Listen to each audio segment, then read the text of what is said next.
¿Qué tal? Bienvenidos, bienvenidas, queridos estudiantes del quinto año de secundaria de las tres sedes San Juan, Caraballo y Colonial. Les saluda el maestro Julio Cipión del área de matemática y en esta oportunidad vamos a desarrollar la semana número 5, ¿no? Consolidando estos aprendizajes vamos a iniciar con una situación significativa. Y esperando que se encuentren bien de salud, vamos a dar inicio a la misma. Bueno, nos indica la siguiente situación, lo siguiente, ¿no? Si uno investiga, nos menciona, ¿no? En diversas páginas de Internet, nos menciona la primera mención de la raíz cuadrada de un número negativo se le atribuye a Herón de Alejandría, ¿no? A Herón de Alejandría. Entonces, en el siglo I de nuestra era, ¿no? No está muy claro en qué consiste tal mención, pero sí, por ejemplo, parece claro que la primera manipulación de números complejos se debe a Cardano, y eso bordea entre los años 1501 y 1576, ¿no? Entonces, a quien debemos las fórmulas, ¿no? Para la solución de las ecuaciones de grado 3 y grado 4, ¿correcto? Entonces, Cardano nos menciona era, ¿no? Además de matemático, un afanado médico de Milán, ¿no? Las fórmulas de la solución de la ecuación cúbica no son suyas, ¿no? Sino que se deben a Tartaglia, otro matemático contemporáneo suyo, a quien persuadió de que se las revelara, pues no en ese entonces, en 1539, bajo el juramento de no divulgarlas hasta que éste las publicara. Cardano no cumplió su promesa, y en 1545 las fórmulas aparecieron en su Ars Magna. Es una obra considerada hoy como el germen del álgebra, ¿no? Eh, Luego nos menciona que en el año 1545 el matemático italiano Jerónimo Cardano, que nace en dicho año ya mencionado, trabajaba en la resolución del siguiente problema, ¿no? Y eso nos preguntaba: ¿es posible expresar al número 10 como suma de dos números reales, tales como el producto de ellos nos dé un número de 40? Entonces vamos a responder las siguientes preguntas. Nos piden modelar la siguiente situación presentada. ¿Se podrá resolver la ecuación establecida? ¿Y en qué campo numérico, no? Y una segunda pregunta, calcula las raíces de la ecuación modelada y menciona a qué campo numérico pertenece. Justifica tus procedimientos. Muy bien, vamos a ver la situación. ¿De qué trata primero? Bueno, sabemos que es un problema sobre la resolución de un sistema de ecuaciones, ¿no? Encontrando dos números reales que sumados nos den 10 y su producto de ellos sea igual a 40. Eso es lo que nos menciona al inicio. ¿Cuál es la incógnita? Bueno, nos piden responder primero, modelar esa situación y si vamos a poder resolverlo en una ecuación establecida, ¿no? Y en qué campo numérico se resolverá. Luego nos piden las raíces de la ecuación modelada y mencionar a qué campo numérico pertenece, ¿no? Al momento de poder resolverlas. Muy bien, ¿con qué datos cuento? Bueno, tenemos los siguientes datos, ¿no?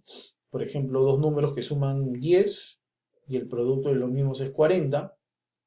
Ambos números se deben ubicar en el campo de los números reales, ¿no? Por el momento, vamos a ver, ¿ya? Luego, ¿qué estrategia podemos utilizar? Bueno, vamos a plantear las ecuaciones presentadas en la situación y luego vamos a averiguar en qué campo numérico cumple o no las condiciones dadas del problema. ¿Correcto? Muy bien, vamos a la parte de la operacionalización. En cuanto a la operacionalización, viajamos en el tiempo y debemos acordarnos a plantear el problema, ¿no? Modelamos la siguiente situación. Por ejemplo, sean los números x y y. Se sabe que x y y son números reales, que se desconocen. Pero sabemos que la suma de dos números reales es 10 y que el producto de ellos es 40. Entonces, vamos a formular, ¿no? Que la suma de dos números reales sea 10. O sea, como yo tengo los números x y y, por lo tanto, x más y es igual a 10. Ahí lo tenemos, ¿correcto? Luego, el producto de ellos es 40. Como los dos números son x y y, vuelvo a repetir, entonces x por y es igual a 40. ¿Qué vamos a hacer? Vamos a despejar una letra, una variable, y vamos a reemplazarla en la otra ecuación. Por ejemplo, despejemos de la suma, perdón, vamos a despejar y, la variable y. Entonces, Si despejamos de la suma x más y igual a 10, y sería igual a 10 menos x, ¿no? El x pasa a restar. Muy bien, ahora reemplacemos ese valor de y en el producto. ¿Y qué nos va a quedar?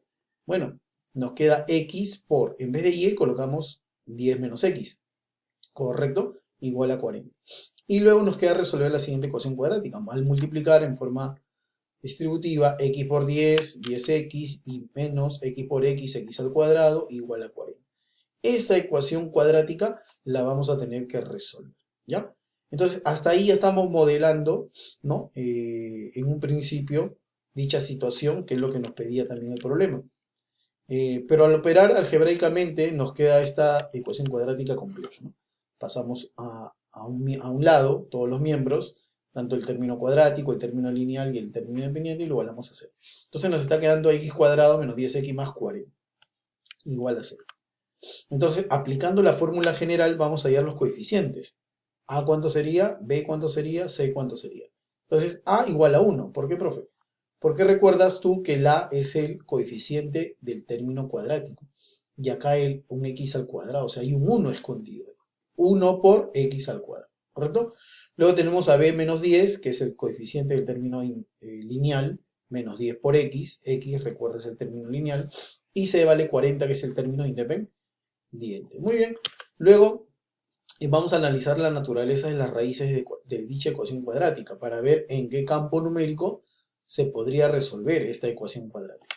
¿Ya? Entonces, calculamos la discriminante y recordamos, ¿no? Por acá lo vamos a colocar. Recordamos que la discriminante, ¿a qué es igual?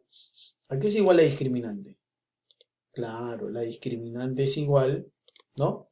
A b al cuadrado menos 4 veces AC, así es, ¿no? Entonces reemplazando el b que vale menos 10 al cuadrado, menos 4 veces A, ¿no? Todo por C, ¿correcto? Muy bien. Entonces eso vamos a reemplazar y nos va a dar menos 60. Al darnos menos 60, ¿no? Al darnos menos 60, ya nos indica algo. Entonces recordemos, ¿qué pasaba cuando digamos, la discriminante era menor que 0? ¿Qué pasaba? Recordamos entonces que la discriminante, cuando es menor que 0, nos decía que las raíces de esa ecuación cuadrática, que eran imaginarias. Así es, imaginarias, ¿no? Entonces, si eran raíces imaginarias, además eran conjugadas. ¿Cómo es eso, profe? Entonces, por lo visto anteriormente en la sesión del marco ya teórico, resuelto en la primera parte, recordamos que un número complejo, si yo tengo el siguiente número complejo, 4 más 3i, ¿no?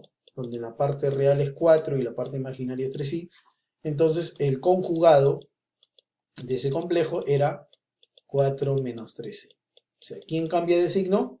La parte imaginaria. La parte real se mantiene y la que cambia de signo es la parte imaginaria. Ese es el complejo, ¿no? Ese es el conjugado de un número complejo. Muy bien, entonces continuemos. Entonces por ahí ya vamos a manejar la siguiente información, ¿no? Sabemos, profe, que la discriminante es negativa, por lo tanto es menor que 0.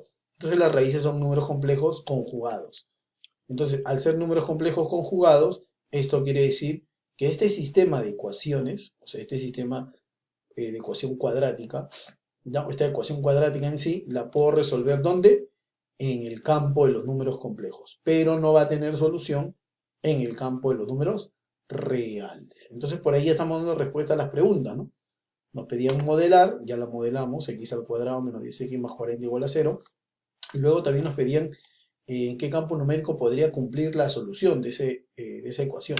Entonces, en el campo de los números complejos, ¿no? Y ahí vemos unas preguntas, una imagen bien decorativa, ¿no? Para la diapositiva, ¿no? El número imaginario le dice ser racional al número pi, y este número pi le dice ser real, ¿no? Muy bien, continuamos. Calculemos ahora las raíces de la ecuación, ¿no? Tenemos que x1 la vamos a hallar. Profe, ¿cómo sale eso? Ya, hay que recordar hay que recordar antes de eso, hay que recordar lo siguiente, ¿no, profe? ¿Cómo se calculaban las raíces de una ecuación cuadrática? A ver, vamos recordando, ¿no? ¿Cómo calculamos las raíces de una ecuación cuadrática? Entonces, las raíces de una ecuación cuadrática x1, x2 era nada más y nada menos la fórmula general, ¿no? Menos b más menos la raíz de la discriminante, ¿no? B al cuadrado menos 4 veces AC, todo sobre 2 por A. Y recordar que tu discriminante en esta situación significativa te salió menos 60. ¿Listo? Y la discriminante es todo esto, pues, ¿no? Todo lo que está dentro de la raíz cuadrada, ¿no? B cuadrado menos 4AC. Esa es la discriminante, ¿ya?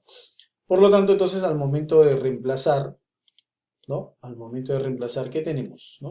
Nos queda lo siguiente, ¿no? Entonces sabemos que B vale menos 10, sería menos 10, entonces recordamos, acá por ejemplo vamos a recordar, recuerda que el valor de B, ¿no? Era menos 10, este es B, menos B sería menos 10 más la raíz de la discriminante, que es B al cuadrado menos 4AC, eso vale menos 60, sobre el doble de A. Hemos reemplazado, así es. Al momento de reemplazar nos sale 10 menos por menos más, 10 más raíz de la discriminante, ¿no? Que es menos 60. Profe, ¿eso de dónde salía? Ahí está, ¿no? Menos 60. Profe, ¿y cómo puedo desdoblar el menos 60?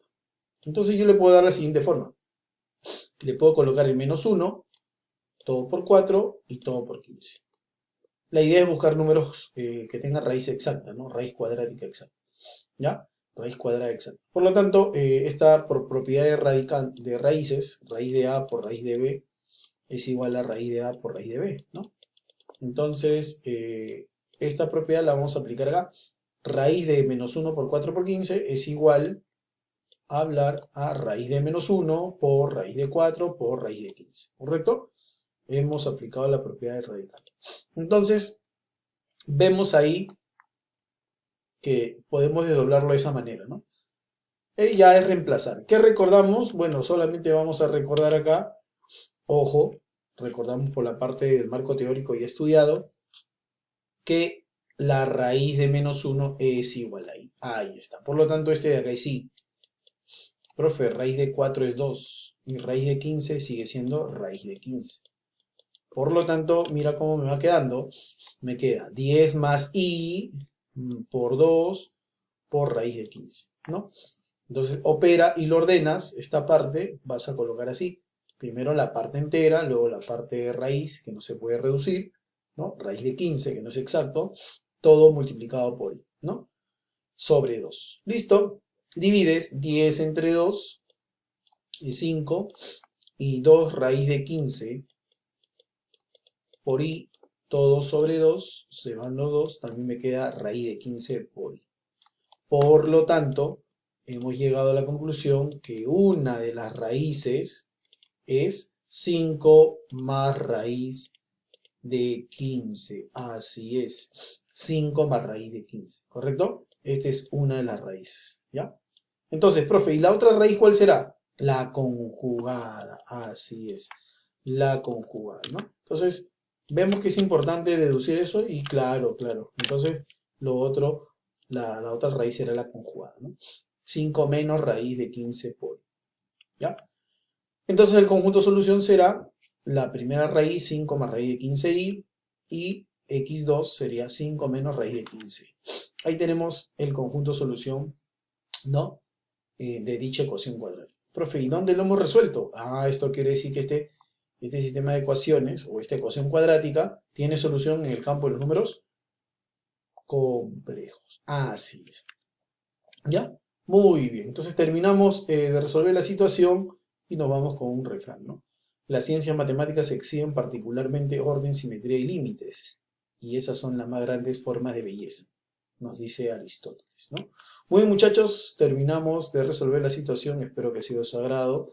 Terminamos con una imagen también bien resaltante, bien particular, que nos dice: ¿por qué no podemos estar juntos?, le pregunta la raíz al menos 1. Y el menos 1 le contesta: es complejo. Muy bien, muchachos, muchas gracias. Eso ha sido todo en cuanto a la solución de la situación significativa. Muchas gracias, nos vemos.